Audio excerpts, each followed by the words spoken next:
بسم اللہ الرحمن الرحیم۔ عزیز طلباء و طالبات، السلام علیکم ورحمۃ اللہ وبرکاتہ۔ آج ہم لائف اینڈ لیونگ ون کا لیکچر نمبر 10، جس میں ہم اسلامی عبادات میں سے دوسری عبادت نماز کے بعد روزہ کے بارے میں بات کریں گے۔ تو روزہ جس لفظ سے مشتق ہے، عربی کا وہ لفظ ہے صوم۔ قرآن پاک میں اللہ فرماتا ہے کتب علیکم الصیام کما کتب علی الذین من قبلکم لعلکم تتقون، اے ایمان والو تم پر روزے فرض کیے گئے جس طرح کہ تم سے پہلی امتوں پر فرض کیے گئے تاکہ تم پرہیزگار بنو۔ تو یہ لفظ صوم، روزہ رکھنا جسے روزہ ہم کہتے ہیں، یہ لفظ صوم سے اس کا جو ہے وہ معنی ہے یہ، اور اس کا لغوی معنی ہے رکنا۔ لفظی معنی اس کا ہے رکنا یا باز آنا، کسی چیز سے رک جانا۔ اصطلاحی معنی ہے صبح سے لے کر اذان فجر سے لے کر تو غروب آفتاب تک کھانے پینے اور جماع کرنے سے یعنی مباشرت کرنے سے رکے رہنا، یہ ہے روزہ۔ روزے کی بہت فضیلت ہے، قرآن پاک کی متعدد آیات اس کے بارے میں، احادیث مبارکہ جن میں اللہ فرماتا ہے الصوم لی، جسے کرسی ہے الصوم لی وانا اجزی بہ، روزہ میرے لیے ہے اور میں ہی اس کی جزا دوں گا۔ کچھ علماء کہتے ہیں اس کو مجہول پڑھنا چاہیے، الصوم لی وانا اجزی بہ، روزہ میرے لیے ہے اور میں ہی اس کی جزا ہوں۔ ایسے روزے کے بہت سے فضائل ہیں۔ نماز کی طرح روزہ بھی سابقہ بہت سے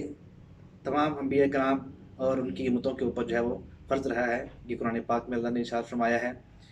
تو روزہ بھی ایک تعلیم و تربیت کا ایک نظام ہے جو کہ ایک سال میں انسان کو تقریباً 720 گھنٹے ایک مربوط عملی تربیت جو ہے وہ سکھاتا ہے۔ روزے کے انسان کی زندگی پہ انفرادی اور اجتماعی طور پہ کیا اثرات ہوتے ہیں، آئیے ہم اس کے بارے میں بات کرتے ہیں کہ روزہ ایک ایسا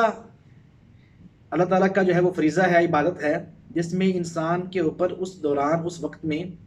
جو صبح سے لے کر غروب آفتاب تک ہے، جو حلال شدہ چیزیں ہیں،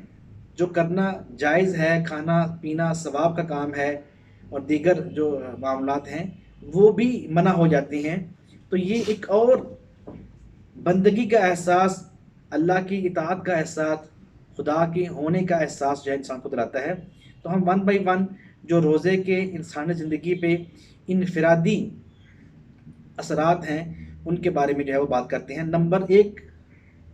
ہے احساس بندگی، بندگی کا احساس۔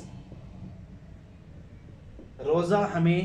رب کا بندہ ہونے کا احساس دلاتا ہے کہ وہ رب چاہے تو ہم اس کی حلال کی ہوئی چیزیں بھی کھانا پینا چھوڑ دیتے ہیں۔ روزے میں غور کرنے سے انسان کو اتنا شعور آتا ہے کہ اللہ کے احکام کے سامنے انسان اپنی آزادی جو ہے وہ خود مختاری چھوڑ دیتا ہے، اور اس کے حکم کے مطابق جو ہے وہ تمام چیزیں جو ہے وہ ایک پورے سال کے ایک پورے مہینے میں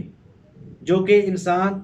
چھپ کے کھانا چاہے بھی تو کھا سکتا ہے لیکن نہیں کھاتا، لہٰذا انسان کے اندر بندہ ہونے کا احساس دلاتا ہے روزہ، کہ ہم بندے ہیں، ہمارا حاکم، ہمارا خالق، ہمارا مالک وہ ذات ہے۔ نمبر 2 اطاعت امر، اطاعت کرنا، حکم کی پابندی کرنا، حکم کی پیروی کرنا، حکم کو ماننا، اطاعت جو ہے وہ بجا آور لانا۔ لہٰذا روزے کا دوسرا جو انفرادی احساس ہے وہ ہے کہ انسان اللہ کے حکم کے بغیر جو ہے وہ روزے کی حالت میں جو ہے وہ فرض روزوں میں روزہ چھوڑتا نہیں انسان۔ اللہ کا حکم ہے روزہ رکھو، سوائے مریضوں کے یا جو مسافر ہوتے ہیں جہاں جن کو رخصت ہے وہ چھوڑتے ہیں۔ تو انسان جو ہے رب کے حکم کی اطاعت کرنے میں اتنا پیش ہوتا ہے کہ وہ لازماً اس قدر اس بندے کا احساس جو ہے وہ ہوتا ہے کہ جتنا بڑھ کر بھی اپنے رب کی میں جو ہے حکم کی اطاعت کروں اتنا میرے لیے جو ہے یہ قابل اجر اور قابل جو ہے وہ تقلید کہہ لیں، قابل اطاعت جو ہے وہ یہ امر ہے۔ تو اللہ تعالیٰ کی اطاعت امر جو ہے اس میں دوسرا جو ہے وہ انفرادی احساس یا انفرادی اثرات اس میں سے اثر ہے۔ نمبر 3 تیسرا ہے تعمیر سیرت.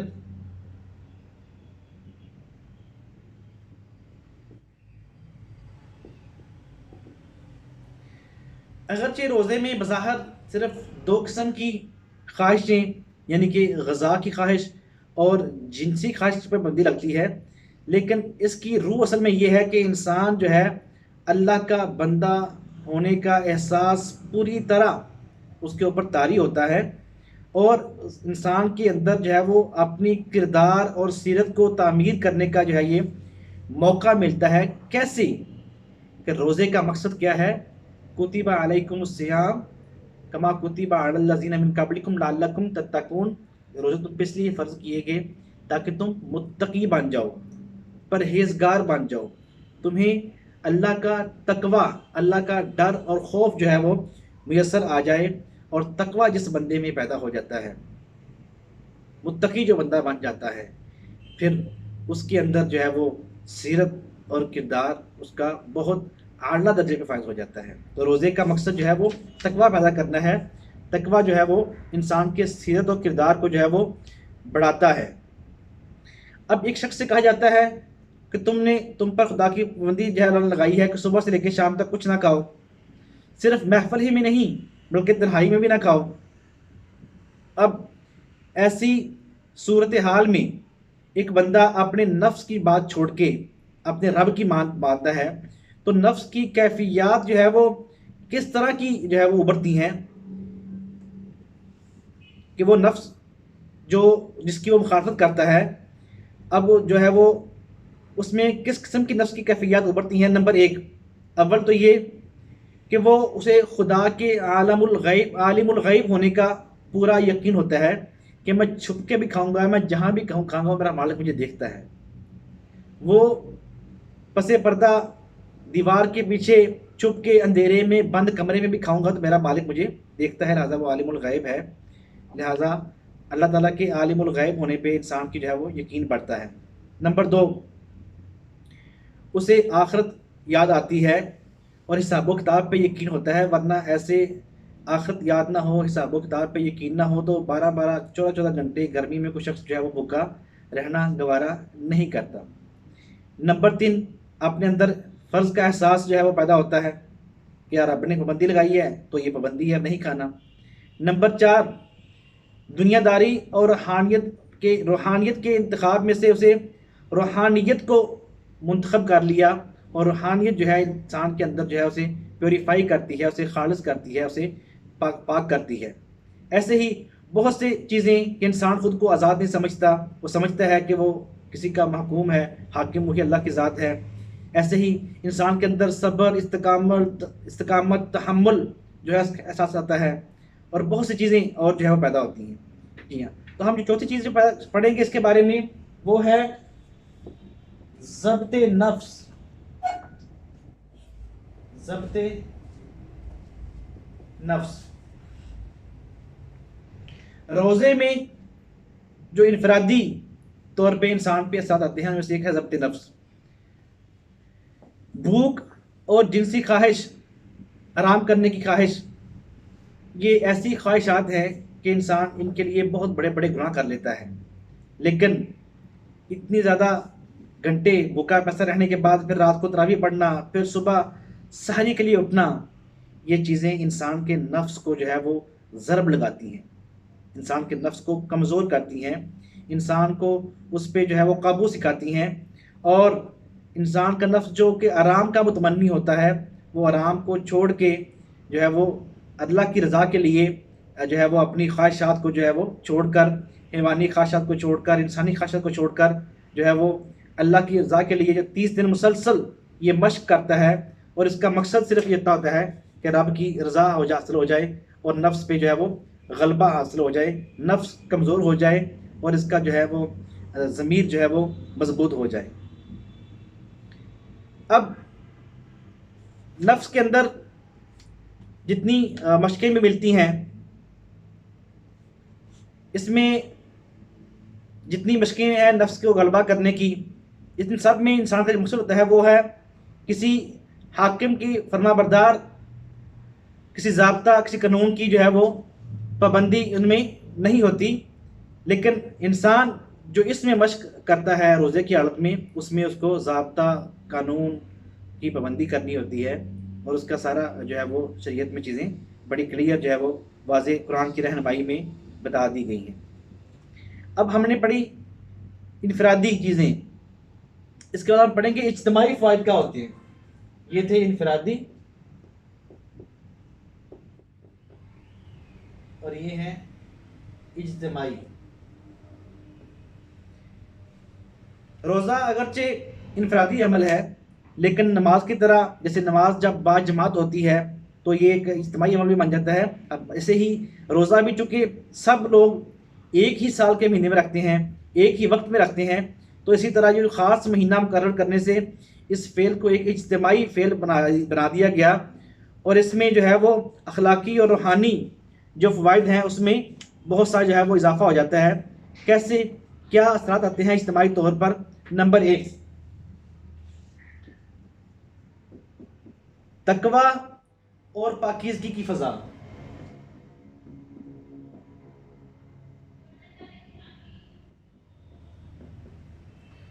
آپ نے کبھی غور کیا ہو کہ رمضان میں مسجدوں کے رش بڑھ جاتا ہے، رمضان میں نیکیوں کے کرنے کا جذبہ بڑھ جاتا ہے؟ کیوں؟ ماحول، اجتماعی فضا ایسی بنی ہوتی ہے، ہر بندے کا دل چاہ رہا ہوتا ہے اللہ کی عبادت کرنے کو، قرآن کی تلاوت بڑھ جاتی ہے، لوگ رمضان میں جو ہے وہ صاحب ثروت لوگ جو ہیں وہ اللہ کے نام پہ تقسیم کرنا جو ہے وہ بڑھا دیتے ہیں۔ تو یہ جو پاکیزگی کا ماحول ہے،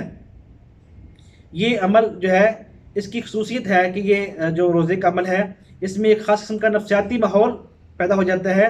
جو ایک شخص کو جو ہے وہ نیکی کے کام میں ابھارنے کے کام آتا ہے، اور اس کی جو ہے وہ بڑھتی چلی جاتی ہے اس کی خواہش نیکی کرنے کی، اللہ کی ہاں بندگی کی طرف جو ہے وہ مائل ہونے کی، اور جتنے بھی جو ہے وہ نیک کام ہیں ان کو کرنے کی جو ہے وہ۔ اب روزے کے لیے جو رمضان کا مہینہ مقرر کیا اللہ تعالیٰ نے، جس طرح آپ دیکھتے ہیں کہ ہر غلہ اپنے موسم آنے پہ خوب پھلتا پھولتا ہے، اسی طرح رمضان کا مہینہ گویا خیر و بلائی اور تقوی و پاکیزگی کا موسم ہے،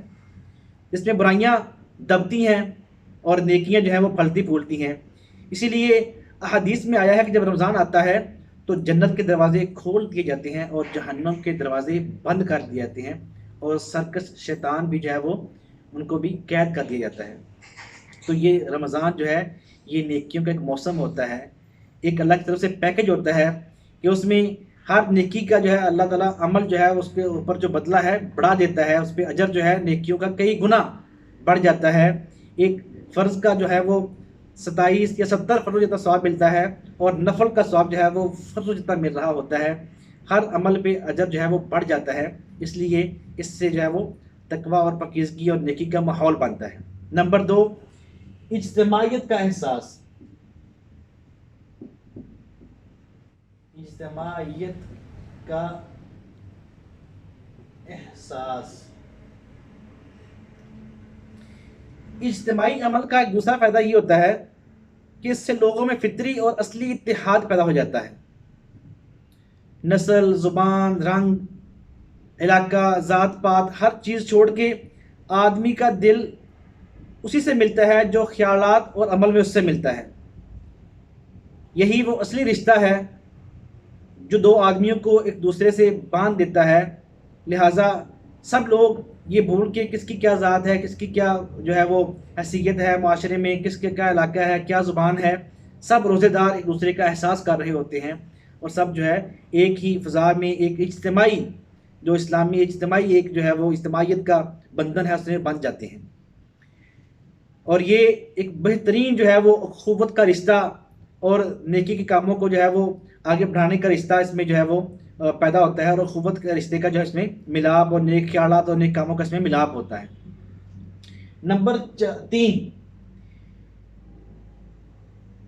امداد باہمی کی روح۔ یہ روزے کا عمل جو اجتماعیت کا تیسرا زبردست کام کرتا ہے وہ ہے امداد باہمی، باہم لوگوں کو ایک دوسرے کے ساتھ جو ہے وہ جو ہے ایک دوسرے کے کام آنا، ایک دوسرے کی ہیلپ کرنا، ایک دوسرے کی جو ہے وہ خدمت کرنا، اس میں ہوتا یہ ہے اگرچہ امیر امیر ہی رہتا ہے اور غریب جو ہے وہ غریب ہی رہتا ہے، لیکن چند روزہ چند گھنٹوں کے لیے امیر پر بھی وہی کیفیت طاری کر دی جاتی ہے جو کہ غریب پر جو ہے وہ طاری ہوتی ہے۔ اسے بھی اس فاقہ کرنے والے کی تکلیف کا احساس ہوتا ہے کہ اس کے اوپر بھی وہ فاقہ کی کیفیت گزرتی ہے، کہ اسے یہ پتہ چلتا ہے کہ غریب جب میسر نہ آنے کی وجہ سے کھانا نہیں کھا پاتا تو اس کے جسم پہ کیا گزرتی ہے، اور کھانا نہ کھا کر اگر ایک مزدور کام نہیں کر پاتا تو اس کی وجہ کیا ہوتی ہے، جسم کی حالت کیا ہوتی ہے۔ جس بندے نے 12 گھنٹے کھانا نہ کھایا ہو، جس بندے نے 24 گھنٹے نہ کھایا ہو، پھر اس کا حالت یا اس کا عالم جو ہے وہ کیا ہوگا۔ مالدار لوگوں کو احساس ہوتا ہے کہ فقر و فاقہ کیا چیز ہوتی ہے، جو قحط کے زمانے میں تعجب سے پوچھتے ہیں کہ لوگ بھوک سے کیوں مر رہے ہیں، جب انہیں روٹی نہیں ملتی تو انہیں وہ محسوس ہوتا ہے کہ بھوک کیا ہوتی ہے، تکلیف کیا ہوتی ہے، درد کیا ہوتی ہے۔ وہ ایک پنجابی کا شعر ہے نا، تو کی جانے یار فریدا، روٹی بندہ کھا جاندی ہے، بندے روٹی کی کھانی ہے، روٹی بندہ کھا جاتی ہے۔ تو انسان کو روٹی روزی کی تکلیف جو ہے، روزگار کی جو ہے وہ تکلیف، روزگار اکٹھا کرنے کی انسان کو بعض کا اندر اندر سے مار دیتی ہے۔ لیکن جن کے پاس عیش و عشرت کرنے کے لیے بہت پیسہ ہوتا ہے، جن کو اللہ نے بہت نوازا ہوتا ہے، انہیں شاید غریبوں کا یہ احساس بھی، یہ ان کے اندر یہ جو چیز اجاگر کرتی ہے، تو وہ رمضان کے مہینے کے وہ 12 گھنٹے کا 14 گھنٹے کا روزہ ہے جو انہیں بھوک اور پیاس کا احساس دلا کر یاد کرواتا ہے کہ ہم نے دوسروں کی مدد کرنی ہے، ہمارے مال میں جو ہے وہ محروم طبقات کا بھی حصہ ہے، ہم نے ان کا حصہ بھی ان کو ادا کرنا ہے۔ اللہ تعالیٰ ہم سب کو اس روزے کے ان اثرات کو، ان ثمرات کو، انفرادی اور اجتماعی ثمرات کو حاصل کرنے کی توفیق عطا فرمائے، ہمیں پابندی سے روزے رکھنے کی توفیق عطا فرمائے۔ آمین وآخر دعوانا ان الحمد للہ رب العالمین۔